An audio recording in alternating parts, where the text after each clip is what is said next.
Hey, what's going on? Welcome to the channel, everybody. This is B-Hub here. Super happy to have you today. Now, today I want to do something a little different. I'm actually going to showcase my arena team that I use every single day. So a lot of the times you might see stuff that I try and do for the free-to-play community and things like that, but today you're going to get to actually see the real arena team that I use every single day. Now, the cool thing is, probably about next week, I'm going to come out with a free-to-play arena team that I've been toying around with that I think might be able to help some of you. So I'm pretty excited about that. But today, you're going to get to see the best heroes that I have that I use in arena and the team that I put together. I'm going to go over some explanations as we watch this gameplay, and let's get right into it. So what you're about to see is me just run through an arena list from top to bottom, and I'll show you how it works and why I make the decisions that I make. So the first part of my arena team is somebody who's going to boost the turn meter of my entire team. You saw my Golden Reaper guide, you'll know that that's what Golden Reaper is there for, but I think that Seeker does it better, and I'll explain why. So one, Seeker does a 30% turn meter increase, which is pretty substantial. Now, the other thing about Seeker is obviously he's able to do that and still do something else because he grants himself an extra turn in addition to the increased attack buff that he puts on your team. Now, if you notice with my Seeker, really one of the strategies that I employ here is using the Mastery Evil Eye, which I'll put up on the screen for you so that you can see. Whenever you hit somebody with your default skill for the first time, if it's with a single target, you reduce the turn meter by 20%. Watch Apothecary right here. Turn meter got dropped significantly, which means my team gets to go first. So not only does Seeker boost the turn meter of my team, I'm going to specifically target the turn meter boosts on the other team because usually they're the first hero who's going to act until I step in. So Apothecary, look at that turn meter. Bam. Gonna knock that down so that Apothecary doesn't get to boost their turn meter. And that's what Seeker is going to be here for on this team, and that's why I think he's phenomenal. Not only does he boost the turn meter of your team, he gets to pick on the person who has the highest turn meter on their team as well. So Seeker is absolutely phenomenal for arena. That's what I use him for. I'll put up his numbers here on the screen as well. He has a 269 speed, which isn't as high as my Golden Reaper, which means he is going to get outsped a little more often, but I just like him better. I think he serves a better purpose. Now, really, in arena, what you want to do is mess with turn meters as much as possible. So as you see, obviously my Seeker, he does his thing.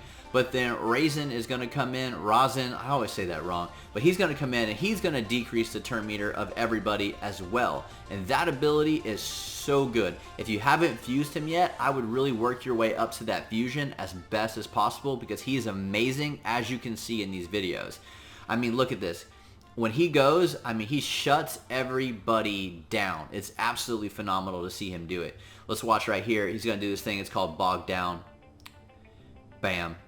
And there you go. That's 3 out of their members who are going to have that turn meter decrease. It's really, really powerful, and it helps you just power through some of these fights. Now, not only that, but you'll see this in later on, he's just a really good defensive hero. He can help you live. He stays in the fight for a long time, and he hits really hard, so he's great. Now, one of the things I did with this team is I wanted to build like contingency plan on contingency plan on contingency plan. So as you see, Martyr is also a huge part of my team. And if you know this, Martyr is a fantastic hero just in general. Like I said, these are some of the best ones that I got. So with Martyr, what Martyr is going to do is throw that her A3 out, which is going to provoke and put a decreased attack on everybody. So let me show you how this works. Seeker obviously targets, make sure that my team goes first. Martyr throws out that provoke, and then Rosen is going to decrease their turn meter, which means they're still going to have provoke on them even when they finally get to act, which means I really get like 2 free turns of just doing whatever it is that I want to the opposing team. So it's awesome. Not only that, but when you use abilities like provoke or stun, freeze, all those different kind of things, you prevent the opponent from using their best skills, right? Provoke at the very least means that they get to use their A1, but they don't get to use their other cooldown skills. So it's really built around that. What you just saw was actually really impressive. Every single one of them resisted that the decreased turn from Rosen, and that's pretty awesome, honestly. Which again, by the way, resistance is phenomenal if you're trying to build an arena team. To be able to resist debuffs is really huge because that's really what I'm taking advantage of in this fight. So here's what just happened here in this fight. If I ever actually get around to it, usually I'll have Martyr cast that cast her A2, the Bastion of Faith thing, so that she can put the counterattack and the increased defense on my team. So she's really good at this too. She puts a decreased attack on them and an increased defense on me. So I get to last longer and my people get to counterattack, which is a really huge thing as well. Now the final person on my team is Skullcrown, and Skullcrown is the destruction on this team. Skullcrown is there for one reason, and that's to hit like a freaking truck. She hits really, really hard, and she's really slow. I'll show you the way that I built her. She is not in speed boots, and she's not in speed boots because this team is really designed to help her go before the opposing team goes, even though she's slow. And so instead of speed boots, I put her in attack boots so she gets some extra damage in. And as you can see, it seems to work pretty good for me. She gets to go multiple times. I mean, look at this. She's going to get to go twice before their Skull Crusher gets to go even one time. And she's going to do the bulk of the damage on this team. So that's really what she is on this team for. Now what you're about to see right here is a pretty cool fight. It's going to be tough because that Lysandra is going to go before I do. Oh, nope, sorry, wrong fight, different one. Anyways, I am going to target that Lysandra though, if I'm not mistaken, just because I hate when that turn meter gets boosted and mine gets decreased. That's a big swing, so we try and avoid that. I don't really mind all that much if Prince Kmar goes first. He also boosts turn meter, but it's not as bad, and if he goes first, he doesn't get to use his decrease everyone's cooldown thing instantly, so that's fine too. So we're not really super worried about this, but we're going to end up winning this fight as well. The next fight actually is going to be the one that you're going to see that's going to be really interesting.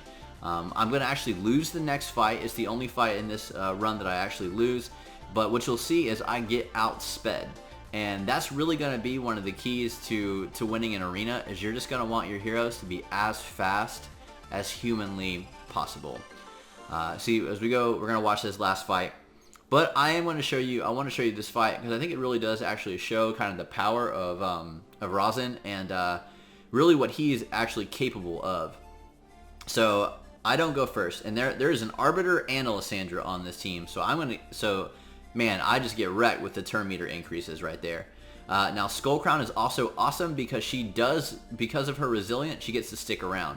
This is one of the reasons why Rosen is so powerful, is if you ever can get to go, even if you go second, if you get to go, he can decrease the turn meter of the entire opposing team and kind of reset you. I've actually won a lot of battles because he's come in and just done away with their turn meter and done away with their momentum, and I've been able to come back in and do this.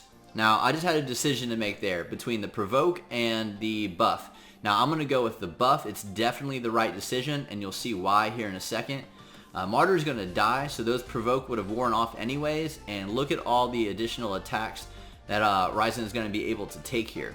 It's also amazing because with Sir Nick, he puts up the unkillable buff, but with Rosen's A1, he's able to remove it and actually even kill heroes through that unkillable buff, which is really, really important and effective. So he's just a really great hero. I'm really glad that they made him one of the fusion heroes. He is definitely worth your time, as you can see in this video. In Arena, he will absolutely crush for you. He's really, really great. So I hope that you've enjoyed this video and kind of get to see what my team is all about and how I do what I do and why I make the decisions that I make. And I know that, you know, it's difficult in some games like this because you're obviously not going to have the exact same heroes that I do. But I hope that you can see the reason behind why I make my decisions, and maybe that can help you in the future while you're building your team.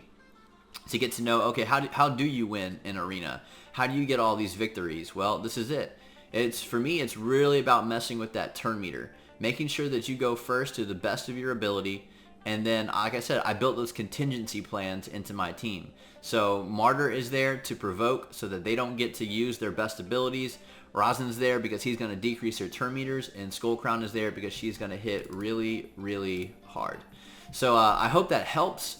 If you have any additional questions, just comment below. I really just want to take some time to just do a little showcase, and so you guys can actually see some cool gameplay up close and personal and get to go over those decisions that I make. If you liked this kind of video, comment below and let me know so I can do more of that for you. But I really appreciate it. So thanks for watching. Don't forget, hit like and hit subscribe. And until next time, peace out. I'll see you later.